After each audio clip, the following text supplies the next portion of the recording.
What's going on, everyone, and welcome back to another episode of the Hypixel Skyblock Hard Mode series. As always, I want to start off the episode by giving a big thank you to every single person who has subscribed since the last episode. We are closing in on 80,000 subscribers now, so if you're enjoying the series and want to keep up to date with it, please consider hitting that subscribe button if you haven't already. I would really appreciate it. Anyways, guys, as you may be able to tell by the setup I am currently wearing, today we are going to be starting off by grinding some zealots, because in the last episode I promised you guys some dragons, so that's what we're doing today. And if you take a look at my zealot counter right above my Skyblock scoreboard there, you'll see I've currently already gone through 552 zealots without an eye, so not the best starts to a summoning eye grinding session, but hopefully it'll turn around in the near future. But yeah, at the moment I'm currently planning on grinding 8 or 9 summoning eyes. I'm not sure which I'm going to go for quite yet. Up to this point in this series, I've always placed 4 eyes on every single dragon fight I've done, but I'm considering potentially switching that to 3 for this episode, kind of just to test if that's going to be viable or if I'm going to need to stick with 4 for the near future. But yeah, with that being said, I'm just going to get back on my summoning eye grind, and hopefully next time I see you guys, I've gotten a lot of eyes. Alright guys, and like a full day later, I finally made the time to grind the eyes and got myself up to 10 summoning eyes. I'm actually only going to be using 9 of these eyes though, because I'm going to do 3 dragons, placing 3 eyes for each fight. And for those who may be interested in it, I will post on the screen right now the zealot kill count for each eye. I think my average came out to around like 360 or something zealots per summoning eye, which is honestly really good. I'm satisfied with that. Definitely did not take a super long time to grind all those eyes, but it did probably still take a little bit longer than usual because I have made a small change to the rules of the series. Because in the past, I have allowed myself to get guild splashes, but from this point onwards, I am no longer going to allow those, even if I'm paying for it, because I don't know, I kind of just feel it was a little bit cheap and I really should be getting those potion effects all on my own. So yeah, that means at any point going forward in this series, if I really want some sort of like super OP God Splash, I'm gonna have to brew that whole thing myself. So definitely going to be a bit of a more challenging time, but the series is called Hard Mode, so I think it's kind of fitting. Anyways, one last thing before I hop into a party and actually do these dragons. Hopefully we get lucky. I'm super excited for it. I actually want to address a bit of controversy that kind of popped up in the comments on the last episode, because if you look right here, this is from the last episode. At about 7 minutes and 55 seconds into the episode, you guys probably remember I got that epic ghoul pet drop. And right above the pet drop, you can see auction, my name is Hyper, bought enchanted book for blah blah coins. Click here to claim it, basically. So essentially what happened is there were a couple people who commented like, whoa, Rage Train has just like ruined the integrity of his entire series. He sold something on Auction House. That's like the #1 rule. And I've actually explained why this has happened in the past because it has come up on previous episodes, but I figured I'd just go over it again just so no one thinks I'm cheating. So if I go to my profiles here, you'll see the hardcore profile I'm on right now, my cucumber profile, is not my only profile. I have 5 other ones here, one of them being a co-op with a couple other people. And so right now, while I'm on my island, if I have my friend from the co-op put up an auction, you guys will see it pop up in chat. Okay, so you can see right there, Studio created a buy it now auction for enchanted book at 28,000 coins. And then as you can see, when this person here, Mustache Man 013, buys the enchanted book, it doesn't say like it was from Studio's auction, it just says that he bought it. So I can see how you would think it could be from this profile, but I can actually show you 100% proof that I did not put up any auctions within like the last 5 months on any profile. Because there's this handy little site called High Auctions where I can just type in my username Rage Train and pull up all my auctions. And so then you can see here, I haven't purchased or auctioned anything on any profile in about 4 to 5 months. So obviously, the thing in the last video was not recorded that long ago, so it had to be my co-op. So yeah, just wanted to clear that up really quickly. Definitely did not want anybody thinking I was cheating on this profile. This thing's my pride and joy. I'm telling you, I would never cheat. Anyways though, without further ado, I'm gonna brew up some potions, hop into a party for the dragon fights, and we'll get these things done. Alright guys, I have partied up. We are in the end, and it is time to go. Just gotta get my mana up with the crystal set, then swap over to the tarantula. I'm honestly kind of nervous. It has been a long time. Gotta make sure I drink my pots. And actually the nice thing here is I can drink Rabbit 5 in addition to the crit, strength, and archery, because since the last time I've done dragons, they actually removed the drinkable potion limit. So yeah, first dragon in like 2 months probably at this point, and also first time ever placing 3 summoning eyes, so hopefully all goes well. I'm a little bit nervous. I'm probably going to be choking pretty hard during this fight, guys, so you know, be nice to me in the comments, please. Don't roast me too hard. But hey, let's see what we can get with this first dragon. Be something decent. Old dragon. Okay, that's a huge yikes.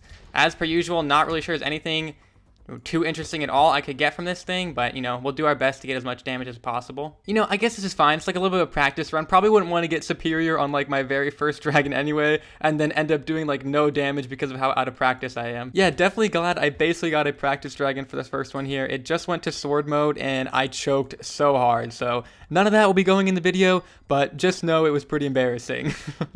Oh my god, I think we got fragged on it as well. 19 old dragon fragments. Maybe I need to place 4 eyes and just do 2 dragons instead of 3? I don't know, the 3 eyes is kind of worrying to me if I just got fragged on the very first one.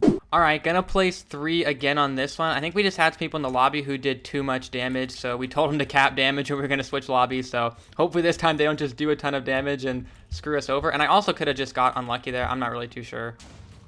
Protector dragon, bruh, this is not a very epic return to doing dragons. What the hell? I mean, hey, maybe this is just another warm-up for the grand finale. We do still have 1 dragon left after this, so hopefully that one will be worth the wait. Okay, it's going into sword mode. Let's hope I don't choke here. Come on.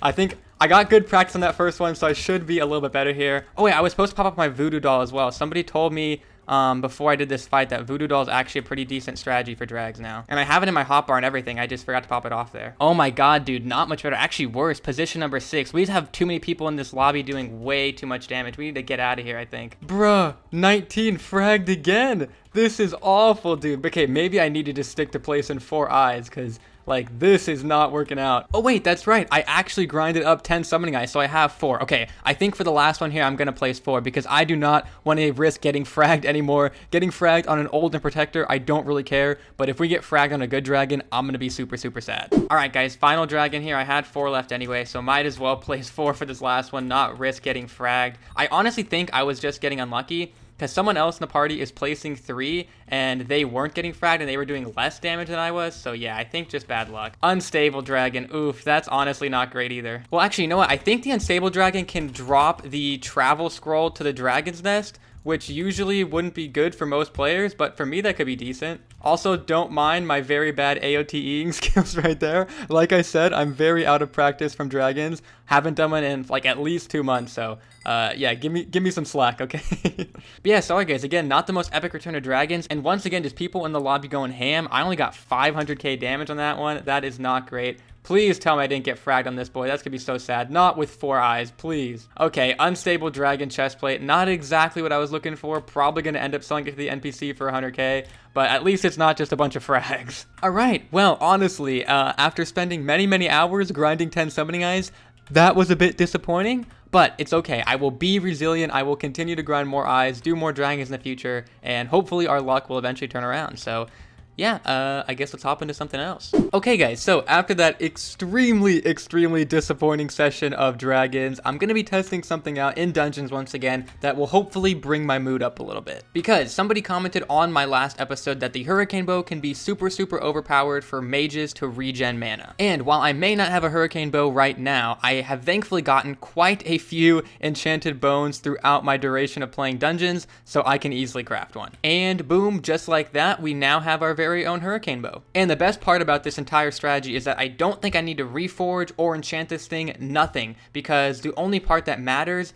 is how many arrows it's going to shoot. But the one problem I'm facing here right now is since this is a brand new crafted Hurricane Bow, it only is going to shoot 1 arrow. And in order to actually upgrade the amount of arrows it shoots, I need to get kills with it. Thankfully, it's only a total of 250 kills to fully max it out where it'll shoot 5 arrows. So yeah, maybe back in the beginning of Skyblock that was tough for people, but in this day and age, I'm pretty confident I can get 250 kills in the span of like, I don't know, 15-20 minutes. And I'm thinking the easiest place to get this done is going to be in the Lapis Quarry here because there are just a bunch of mobs around that are easily one-shottable. So yeah, I guess I'll see you guys when I got 250 kills on this bow. And the kills are officially maxed out in this thing. But before we go test it, there's one enchant I'm actually going to put on it, which is aiming, because I think that probably will be required. Thankfully though, aiming books are like incredibly cheap to craft, so this will be easy. And there we go, aiming 5 on the Hurricane Bow. So I think this thing is officially ready to be tested. Okay, so first let me start off by explaining like the concept behind why the Hurricane Bow could potentially be really useful for mana regen in dungeons. So if you guys remember a while ago when they did the weird update to mana regen, they added a way to regen mana when you hit mobs. Now originally this way of regenning mana also applied to the mage beam that you can see me shooting right now. But when they later on decided to undo a bunch of those mana regen changes, they actually removed that ability from the mage beam. But they did not take it away from everything, because you can still regen mana from hitting mobs, you know, normally with like a sword or a bow or whatever. So the idea behind the Hurricane Bow here is I would lose a bunch of mana from like spamming my ability or something, but then I could pull out the Hurricane Bow, shoot it into a group of mobs,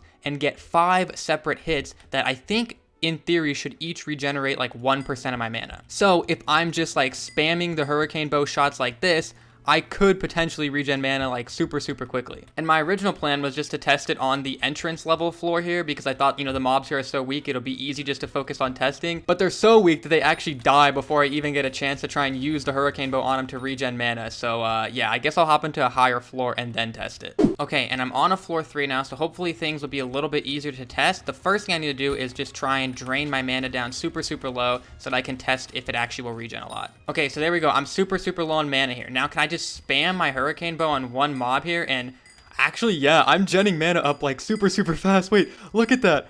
Wait, what the heck? I just regened like all 3k my mana back insanely quickly. And for comparison here, you can see usually when I have my Hurricane Bow out, I'm genning up about like 60 to 70 mana per second. But then if I just go over to like a group of mobs here and spam it out, I can't tell exactly how much mana I'm genning per second, but it's definitely a lot more than like 60 to 70. And one of the best things about this whole thing is that you don't really need a ton of mobs around you to do this, because the Hurricane Bow is basically doing no damage to these things, so I can spam it out on like one mob for a pretty long time. Okay, and I have a Lost Adventure here. I'm kind of curious if I could spam my bow on this guy to regen a lot of mana really quickly. I mean, it seems to be working somewhat, not as well as it maybe was when I was doing it on the actually, I don't know. It worked pretty decently right there. I'm not gonna lie. I mean, I'll be honest, it is a bit awkward to try and regen mana off mobs that are trying to, you know, actively kill you as fast as they can. But I mean, it's definitely a pretty cool strategy. I have issues with running out of mana all the time in dungeons. So if I can get this down to like a perfect science of using it really efficiently and in the right situations, this could be insanely helpful to me. And wait guys, I can't believe I didn't think of this before. This strat should be like crazy good in the Thorn boss fight on floor 4, because obviously there are a ton of mobs that you can be hitting your bow shots on. So yeah, I'm gonna hop into a floor 4 and we'll test it out there, because that should be crazy. Okay, made it to the Thorn boss fight. Now is going to be the moment of truth, and holy crap, I have a lot of mana right now. 6,500. What the hell? We must have just got really good blessings or something. Okay, well, the first step of this whole process is going to be to lose all my mana, which should thankfully be pretty easy here because the Spirit Scepter uses so much mana per ability. Okay, I'm like completely out of mana here. Now can I just spam the bow into this giant mob of animals? Yep, that works insanely well. What the heck? Just like instantly regen to 3k mana. Holy dude. Wait, this is such an insane strat. I cannot believe I have not been doing this for the longest time now. Again, drop down, you know, to like half my mana count. I think I'll just regen all the way back up really quickly. Like, what the heck, dude? It's so fast. Okay, well, guys, if you play the mage class and you are not using a Hurricane Bow already to regen your mana back up, I don't know what the heck you are doing. You should definitely be doing this. I mean, honestly, I thought I'd have to look at this a little bit more closely to figure out whether or not this is good, but I mean, it's just so clear. I'm regenning like 400 mana a second sometimes. Like, what the actual hell? So, we may have had a very disappointing time doing those dragons today, but at least we ended up finding a super cool new mage strat for dungeons. Anyways, so guys, that is where I'm going to end off today's episode, so hopefully you did enjoy it. If you did and not done so already, make sure you drop a like on it. And yeah, thank you guys very much for watching today's episode, and I will see you in the next one, hopefully very soon. See you guys then. Peace.